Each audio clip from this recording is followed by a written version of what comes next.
রাত 10টার খবর দিনভর শুরুতেই নজর রাখতে হচ্ছে সল্টলেকের সোনা ব্যবসায়ীকে তুলে নিয়ে গিয়ে খুন। চাঞ্চল্যকর অভিযোগ জলপাইগুড়ির রাজগঞ্জের বিডিওর বিরুদ্ধে।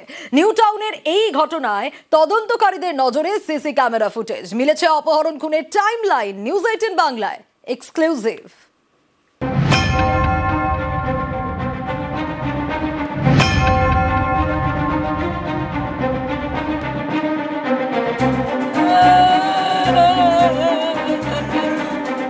স্বপন কামিল্লা, বাড়ি পশ্চিম মেদিনীপুরের দাঁতনে।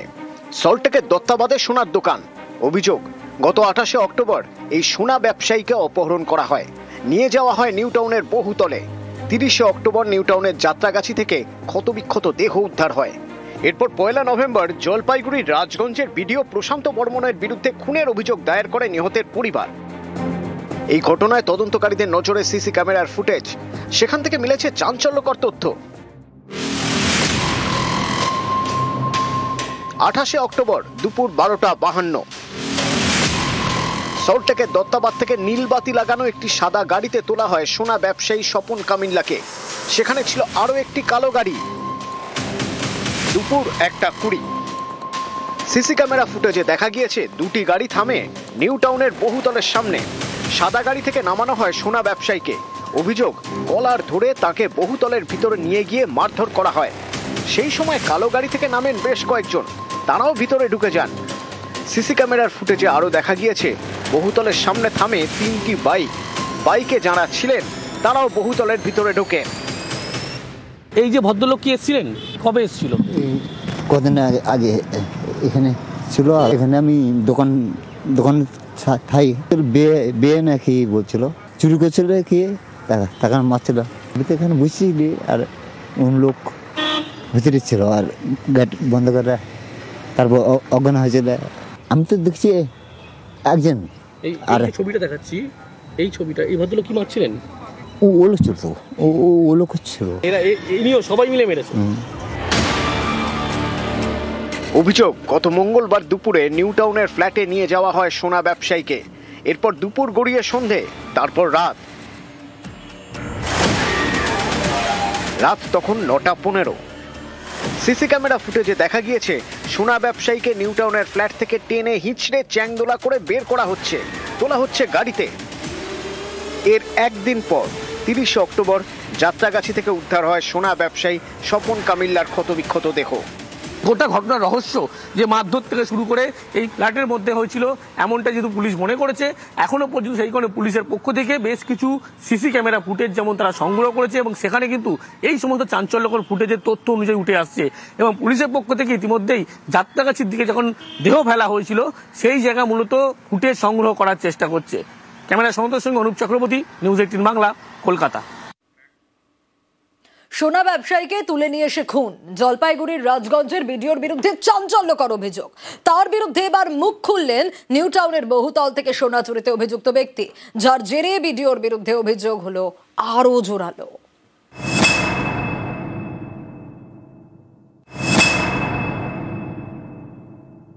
ওই 28 তারিখ স্যার বললো যে ও আসবে, তুই আসবি।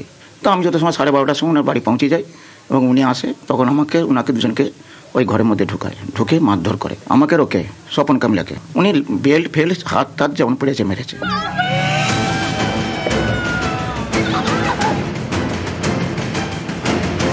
সল্টলেকের দত্তাবাদ থেকে সোনা ব্যবসায়ীকে অপহরণ, তুলে নিয়ে যাওয়া হয় নিউ টাউনের বহুতলে। এর একদিন পর নিউ টাউনের যাত্রাগাছি থেকে সোনা ব্যবসায়ী স্বপন কামিল্লার ক্ষতবিক্ষত দেহ উদ্ধার হয়। এ নিয়ে জলপাইগুড়ির রাজগঞ্জের বিডিও প্রশান্ত বর্মনের দিকে আঙুল তোলেন নিহত সোনা ব্যবসায়ীর বাড়িওয়ালা। একই অভিযোগ করেন প্রত্যক্ষদর্শী। এবার বিস্ফোরক সোনা চুরিতে অভিযুক্ত অশোক কর। ওনার বাড়িতে আমি কাজ করতাম, ওই কুকুর দেখাশোনা কাজ করতাম। মানে ওনার বাড়িতে কিছু গয়না ছিল। এবারে আমি নেশার ঘরে মানে মদ খেয়েছিলাম, ওনার মালগুলো বার করে স্বপন কামিল্লাকে আমি দিয়েছি। তারপরে যখন ওনাদের গণেশ পূজা হয়েছিল তখন ওনাদের গয়নাটা খুঁজাখুঁজি চলে, তখন স্যার আমাকে ডাকে। তখন আমি স্বীকার করেছি স্যার গয়না আমি নিয়েছি। আমার তখন মারধর করেছিল। কাকে দিয়েছিস? আমি স্বপন কামিল্লা বাসন্তী জুয়েলার্সে দিয়েছি। তারপরে 2 মাস পরে ওই 28 তারিখ স্যার বললো যে ও আসবে, তুই আসবি। তো আমি যত সময় 12:30টার সময় ওনার বাড়ি পৌঁছে যাই এবং উনি আসে, তখন ওনাকে দুজনকে ওই ঘরের মধ্যে ঢুকে মারধর করে আমাকে, ওকে স্বপন কামলাকে, দুজনকে, সোনাবলাকে মারধর করার পরে আমাকে উনি স্বীকার করলো। তখন আমাকে 6টার দিকে বললো তুমি বাড়ি চলে যাও। উনি বেল্ট ফেল্ট হাত টাত যেমন পড়েছে মেরেছে। অশোক কর নিউ টাউনের বাসিন্দা। তাঁর দাবি, রাজগঞ্জের বিডিও প্রশান্ত বর্মনের নিউ টাউনের এই বহুতলে তিনি কাজ করতেন, কুকুর দেখাশোনার কাজ। এই বাড়ি থেকেই তিনি সোনার গয়না চুরি করেন বলে অভিযোগ। সেই গয়না দেন দত্তাবাদের সোনা ব্যবসায়ী স্বপন কামিল্লাকে। অভিযোগ, সোনা চোর সন্দেহে অশোককে বেধড়ক মারধর করেন বিডিও প্রশান্ত বর্মন। তার দাবি, সোনার ব্যবসায়ীকেও তুলে এনে মারধর করা হয়। ওই 28 তারিখ স্যার বললো যে ও আসবে, তুই আসবি। তো আমি যত সময় 12:30টার সময় ওনার বাড়ি পৌঁছে যাই। উনি 10 মিনিট পরে ওনাকে নিয়ে এলো গাড়ি করে। নিয়ে আসার পর দুজনকে ঘরে ঢুকালো, ঢুকে দুজনকেই মারধর করলো। যখন স্বীকার করেনি, তারপর আসলো স্বীকার করতে, তো ও থাকলো, আমি তোমাকে ছেড়ে দিল 6টার সময়। অভিযোগ, বিডিওর মারধরের হাত থেকে রেহাই পাননি অশোক করের স্ত্রী এবং মেয়েও। আমাদেরকে মারধর করে গেছে ওরা। আমাকেও মেরেছিল, আমার মেয়েকেও মেরেছিল। আমাকে ওই সাহেবই মেরেছিল 2 ঘা। আমাকেও চর মেরেছে, আমার মেয়েকেও চর মেরেছে। ওরা 2-3 জন ছিল গাড়ির মধ্যে, মানে আমার স্বামীকে নিয়ে গেল। চিনতেন ভিডিওকে? হ্যাঁ, ভিডিওকে তো চিনতাম। সোনা চুরির অভিযোগে অশোককে মারধর। তার দাবি, চুরির কথা তিনি স্বীকার করে নেন। স্বপন কামিল্লার হাতে সেই গয়না দেন বলে বিডিওকে জানান। এরপর 28 অক্টোবর সোনা ব্যবসায়ী স্বপন কামিল্লাকে দত্তাবাদ থেকে অপহরণ করা হয় বলে অভিযোগ। নিয়ে যাওয়া হয় নিউ টাউনের বহুতলে। সেখানে ডাকা হয় অশোক করকেও। অশোকের দাবি, তাকে ছেড়ে দেওয়া হয়, কিন্তু সোনা ব্যবসায়ী স্বপন ছাড়া পাননি। মানে ওনার বাড়িতে কিছু গয়না ছিল। এবারে আমি নেশার ঘরে মানে মদ খেয়েছিলাম, ওনার মালগুলো বার করে স্বপন কামলিয়াকে আমি দিয়েছি। তারপরে যখন ওনাদের গণেশ পূজা হয়েছিল, তখন ওনাদের গয়নাটা খুঁজাখুঁজি চলে। তখন স্যার আমাকে ডাকে, তখন আমি স্বীকার করেছি স্যার গয়না আমি নিয়েছি। আমার তখন মারধর করেছিল। কাকে দিয়েছিস? না, আমি স্বপন কামলিয়া বাসন্ত জুয়েলার্সে দিয়েছি। তারপরে 2 মাস পরে ওই 28 তারিখ স্যার বললো যে ও আসবে, তুই আসবি। তো আমি যত সময় 12:30টার সময় ওনার বাড়ি পৌঁছে যাই এবং উনি আসে, তখন ওনাকে দুজনকে ওই ঘরের মধ্যে ঢুকে মারধর করে আমাকে, ওকে স্বপন কামলাকে, দুজনকে, সোনাবলাকে মারধর করার পরে আমাকে উনি স্বীকার করলো। তখন আমাকে 6টার দিকে বললো তুমি বাড়ি চলে যাও। উনি বেল্ট ফেল্ট হাত টাত যেমন পড়েছে মেরেছে। ক্যামেরায় সনত মিশ্রের সঙ্গে অনুপ চক্রবর্তী, নিউজ 18 বাংলা।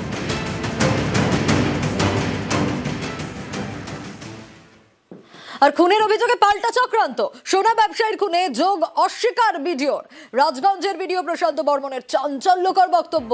নিহত স্বপন কামিল্লাকে চেনেন না বলে দাবি বিডিওর। খুনের দিন কলকাতায় ছিলেন না বলে দাবি। দাঁতনে উপস্থিতির ভিডিও কারসাজি বলে দাবি। নিউ টাউনে বাড়ি নেই বলে দাবি রাজগঞ্জের বিডিওর। নিজের বা আত্মীয়র সোনা চুরি হয়নি বলেও দাবি।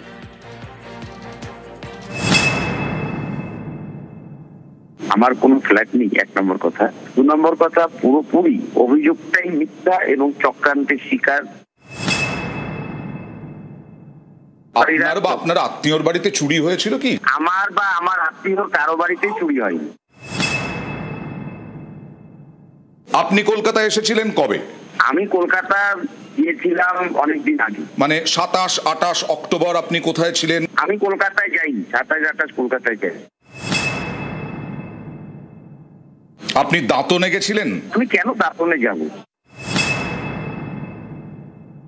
নিউজ 18 বাংলায় একটা ভিডিও দেখুন, পরিবারের দেওয়া। স্বপন কামিল্লার বাড়ি হচ্ছে দাঁতনে, ওখানে কিন্তু আপনাদের দেখা যাচ্ছে। কি বলবেন বলুন তো? দেখুন, এখন কিসের যুগ চলছে আপনারা সংবাদ মাধ্যম তো ভালো করে জানেন। কার ছবি কিভাবে বিকৃত করে কি করা হয়, এটা আমি পরিষ্কার আপনাদেরকে বলছি। এটা একটা চক্রান্ত চলছে, চক্রান্তকারীরা চক্রান্ত করে যাচ্ছেন। সোনার দোকানের যিনি মালিক, স্বপন কামিল্লার বাড়ির মালিক, তিনিও বলছেন তাকে নাকি তুলে নিয়ে গিয়ে মারধর করেছে। আমি আপনাকে বলছি, শুনুন, আমি তো এত বোকা নই, আইন তো জানি। আইন কখনো আমি হাতে নিতে পারবো না। আপনি স্বপন কামিল্লাকে চেনেন? আমি কিভাবে চিনব স্বপন কামিল্লাকে বলুন? আর আমার চেনার কি দরকারই আছে? আপনি অশোক করকে চেনেন? অশোক করকে আমার কি দরকার আছে চেনার? আপনাদের কাছে নামগুলো শুনছি। আপনাদের নিউজ 18-এ আমি অনেকগুলো বাড়ির ছবি দেখাইয়েছেন, আমি দেখেছি, আপনাদেরকে ধন্যবাদ জানাচ্ছি। আপনারা এগুলো একটু এভিডেন্স করে দিন না। এই বাড়িটা ওনার, কাগজ এটা, এই বাড়িটা ওনার, এই কাগজ এটা। মাটিগাড়া, বীরপাড়া, নিউ টাউনের যাত্রাগাছি, এই সমস্ত বাড়িগুলো নয় আপনার? আমি প্রশান্ত বর্মন আপনার বাড়িতে গিয়ে ঘুমালে ওই বাড়ি তো আমার হয়ে যাবে?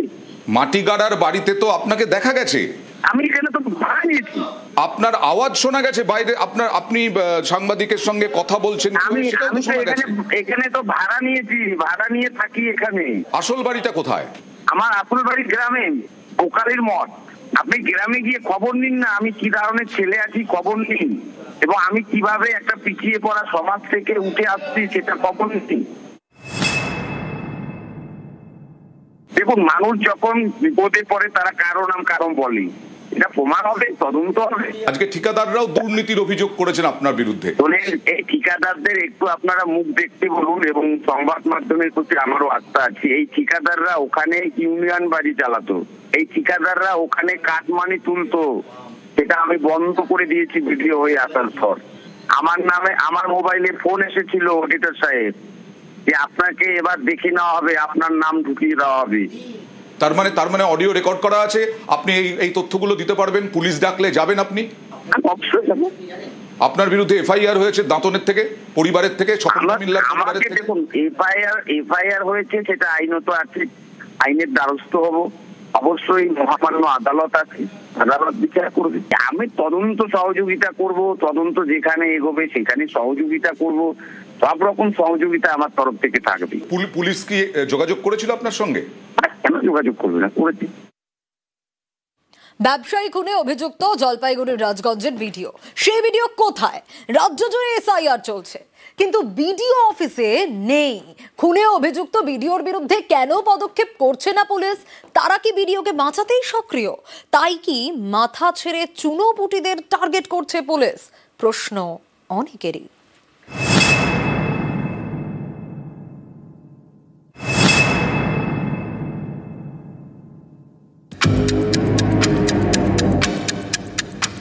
জলপাইগুড়ি রাজগঞ্জ ব্লক, সারা রাজ্যের মতোই এখানেও চলছে এসআইআর চলাকালীন বিডিওর থাকা কার্যত বাধ্যতামূলক। সেখানে বিডিওরই দেখা নেই। সোনা ব্যবসায়ী খুনে অভিযুক্ত রাজগঞ্জের বিডিও প্রশান্ত বর্মন, এই বিডিও কোথায়? বৃহস্পতিবার তো অফিসেও যাননি, অফিসের সামনে দাঁড়িয়ে তার নীলবাতির গাড়ি।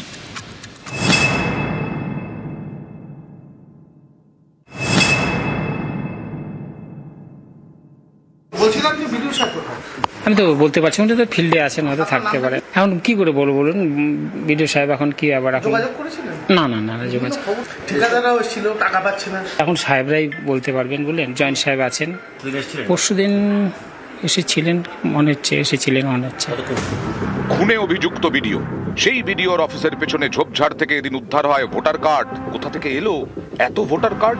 এ নিয়েও শোরগোল পড়ে যায়। প্রাথমিক তদন্তে আমাদের যেটা জানা যাচ্ছে যে এগুলো হচ্ছে আমাদের 5-6 ইয়ার্সের আগের ভোটার কার্ড, যেগুলো আমরা রিপ্লেস করে দিয়েছিলাম। ইলেক্টরকে নতুন কার্ড দিয়ে এটা আমরা ফেরত নিইনি। এরকম নয় যে এটা আনডিস্ট্রিবিউটেড কার্ড, এটা কিন্তু ভোটারের কাছে ছিল, সেইটাকেই আমরা নিয়েছিলাম, সেটাই গোডাউনে আমাদের। শিলিগুড়ির মাটিগাড়া, এখানেই নাকি রাজগঞ্জের বিডিও প্রশান্ত বর্মনের বাড়ি। বুধবার তাকে এই বাড়িতে দেখা যায়, বৃহস্পতিবার আর এই বাড়িতে বিডিওর দেখা নেই।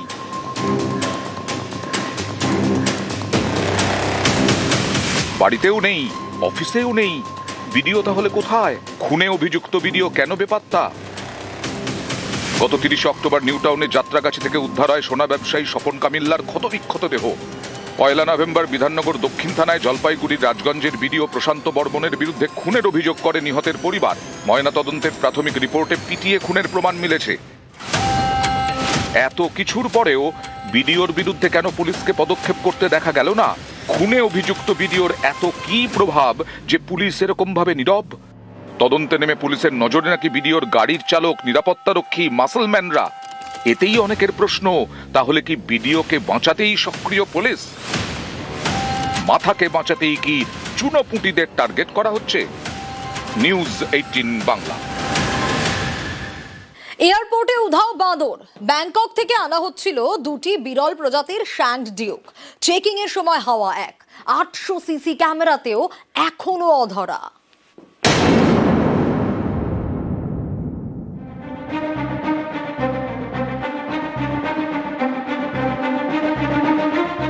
ব্যাংকক থেকে থাই এয়ারওয়েজের বিমান TG313 কলকাতা বিমানবন্দরে নামে।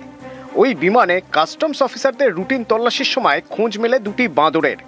ব্যাগ খুলতে দেখা যায় ভিতরে দুটি ছোট আকারের বাঁদর, শ্যাঙ্কড টুক প্রজাতির বাঁদর, বিরল ও বিপন্ন প্রজাতি। শ্যাঙ্কড টুক প্রজাতির বাঁদর উচ্চতা 22 থেকে 32 ইঞ্চি, লেজের দৈর্ঘ্য 22 থেকে 29 ইঞ্চি, ওজন 9 থেকে 12 কেজি। সাধারণত লাওস, ভিয়েতনাম ও কম্বোডিয়ায় দেখা যায়। বাজার মূল্য 10 থেকে 30 লক্ষ টাকা। ব্যাগ থেকে দুটি বাঁদরের একটি উদ্ধার করা গেলেও আরেকটি কর্মীদের হাত থেকে ফসকে যায়। সেই যে ফসকে গেল তারপর দিন তিনেক পার, কলকাতা বিমানবন্দরে লাগানো 800 সিসি ক্যামেরায় নজর রেখেও খুঁজে পাওয়া যায়নি বিরল বাঁদর। নিউজ 18 বাংলা।